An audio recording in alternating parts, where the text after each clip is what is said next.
और यदि निवेदन करूंगा बहुत ज़्यादा, यदि आपको कर्जा हो गया, बहुत ज़्यादा कर्जा हो गया और वो कर्जा चूक ही नहीं रहा, तो थोड़े दिन बड़ के पेड़ के नीचे आप बटकेश्वर महादेव के लिए 1 लोटा पानी, उसमें थोड़ा सा पिसा हुआ चावल पीस के गला लेना चावल को और पीस लेना, पीस के उस पानी में मिला लेना और मिलाकर उसमें थोड़ी सी हल्दी पिसी हुई डालकर बटकेश्वर महादेव के नाम से बड़ के पेड़ के नीचे अपनी कामना कर कर जो कर्जा हुआ है उस कर्जे का भान देते हुए, स्मरण देते हुए छोड़ दीजिए।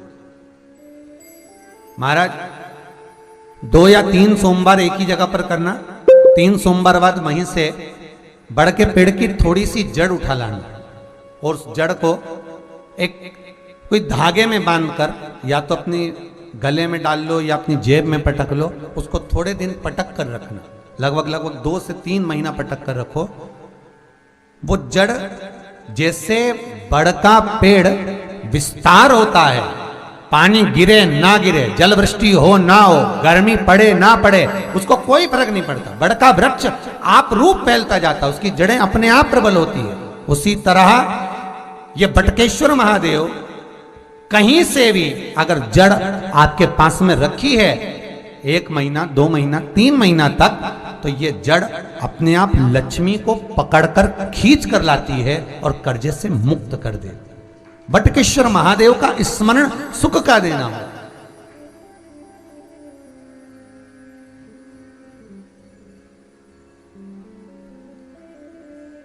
ये आनंद राशि का देने वाला है, लक्ष्मी को प्रदान करने वाला, लक्ष्मी खींच लाता है।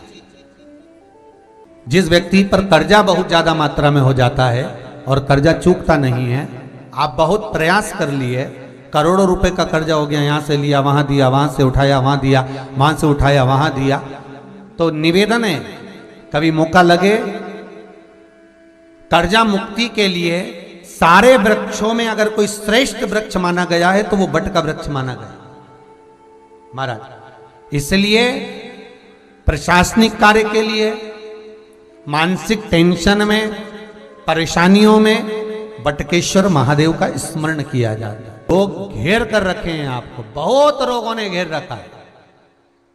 तो प्रत्येक सोमवार शंकर के मंदिर पर जाइए, शंकर जी पे चढ़ी हुई एक बेलपत्र उठाइए, औषधि के रूप में शिव जी का नाम लीजिए और शंकर के दरवाजे पर बैठकर उसको चबा चबा कर खा कर घर आ जाइए। 1 आध महीना कर कर देखो, मुझे उम्मीद है, मेरे विश्वनाथ पर मुझे विश्वास है कि तुम्हारी दवाइयाँ तो कम हो जाएगी और ये औषधि के रूप में तुम खाते रहोगे। चाहे वो शुगर हो, बीपी हो, चाहे दर्द हो, कमर का, घुटने का, जो भी आपको तकलीफ, बस उसका स्मरण करो। 1-2 बार करके तो देखो। शिव स्मरण। महाराज जिसको साइटिका की बीमारी होती है, ये कुंदकेश्वर जो शिवजी का नाम है, महाराज जिसको साइटिका की बीमारी होती है या स्लिप डिस्क की बीमारी होती है या कमर की रीढ़ की हड्डी कहीं बांकी टेढ़ी होने लगती है या नसें चौक होने लगी हों, काम ना कर रही हों, तो उसके लिए कुंदकेश्वर महादेव पर आप कोई भी सफेद कलर के पुष्प, भगवान शंकर के मंदिर में कुंदकेश्वर के नाम से 31 फूल समर्पित करना है। आप 31 पुष्प, और कुंदकेश्वर के नाम से 31 पुष्प समर्पित कर कर बेलपत्री के पेड़ के नीचे की जड़ थोड़ा सा भाग निकालकर ऊपर से छीलकर अंदर का भाग शंकर कुंदकेश्वर को चढ़ाना है। उस जड़ को लाकर उसको पीसना है और पीसकर सुबह के समय पर 3 बार उसका कुंदकेश्वर का नाम लेकर सेवन करना है।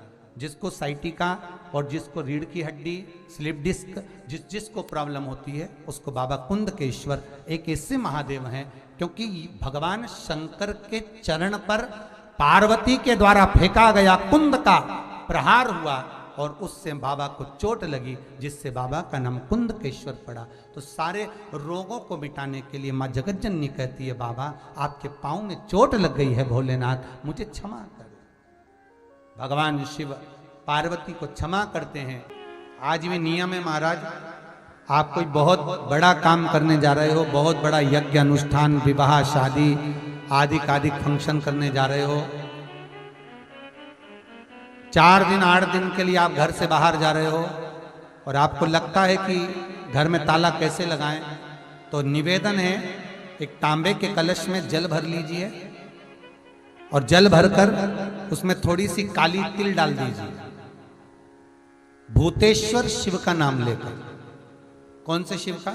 भूतेश्वर, शमशानवासी भूतेश्वर शिव का नाम लेकर काली तिल डाल दीजिए, कलश को प्लेट से ढक दीजिए, घर के किसी भी भाग में उसको रख दीजिए।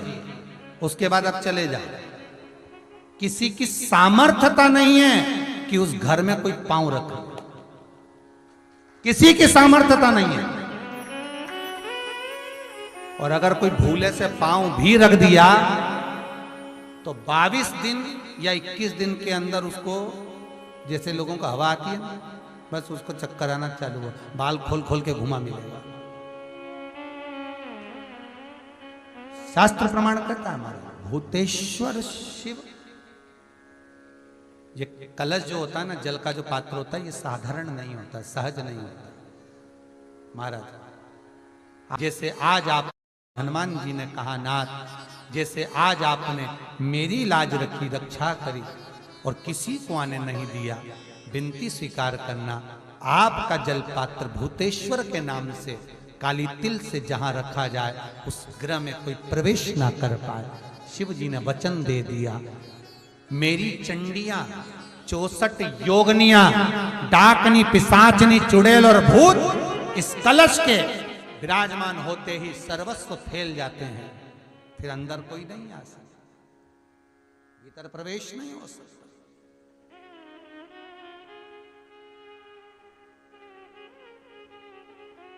भीतर प्रवेश होता नहीं। आज भी नियम है महाराज, बहुत ध्यान दीजिएगा। पंचमुखी हनुमान का एक स्मरण, पंचमुखी हनुमान का एक भाव महाराज, जैसे बहुत ज्यादा तकलीफ अगर व्यक्ति को हो गई है, बहुत कष्टमय जीवन चल रहा है, हार गए हर जगह से और तकलीफमय जीवन चल रहा है, तो पंचमुखी हनुमान का एक शिव महापुराण का और स्कंद पुराण का एक बड़ा सुंदर मंत्र है। उस मंत्र को आप सब एक बार हमारे साथ में बोलें। ओम नमो हनुमते रुद्र अवताराय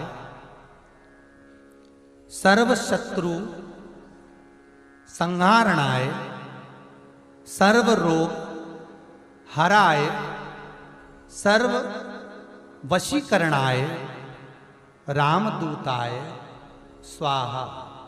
बस इस मंत्र को हाथ में काली तिल लेकर, एक जौ लेकर और गूगल लेकर, थोड़ा सा उसमें गाय का घी डालकर, कंडे को या अग्नि को जलाकर इस मंत्र का 11 बार 21 बार जाप कर कर अपनी कामना कर कर छोड़ दीजिए।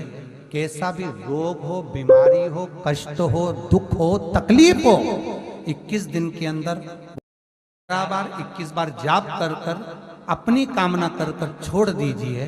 कैसा भी रोग हो, बीमारी हो, कष्ट हो, दुख हो, तकलीफ हो, 21 दिन के अंदर वो आनंद आना प्रारंभ कर देता है। इस मंत्र, स्कंद पुराण का, शिव महापुराण का ये मंत्र मूल पंचमुखी हनुमान सुख देंगे। और एक और चीज याद रखिए हमारा, यदि कोई काम के लिए जा रहे हो, कोई व्यापार के लिए जा रहे हो या नौकरी करने के लिए जा रहे हो और लगी नहीं रही, बहुत तकलीफ पा रहे हो, सर्विस ही नहीं लग रही, बहुत कष्टमय हो गया, तो निवेदन करूंगा 5 पीपल के पत्ते पर बेसन के 5 लड्डू घर में बने हुए, गाय के घी के 5 लड्डू रख लो। उस लड्डू के बीचों बीच एक आटे का दिया और उसमें तिल्ली का तेल डालकर इसी मंत्र का प्रयोग कर कर पंचमुखी हनुमान का किसी भी हनुमान के मंदिर में जाकर, दक्षिण मुखी हनुमान के मंदिर में जाकर उसको रख कर आ जाइए। इसके बाद आप उस काम के लिए जाइए, आपका काम सफल हो जाएगा। आपको किसी को नहीं कहना पड़ेगा कि हाथ जोड़ना नहीं पड़ेंगे, किसी के पांव नहीं पड़ना पड़ेंगे, तुरंत काम होगा।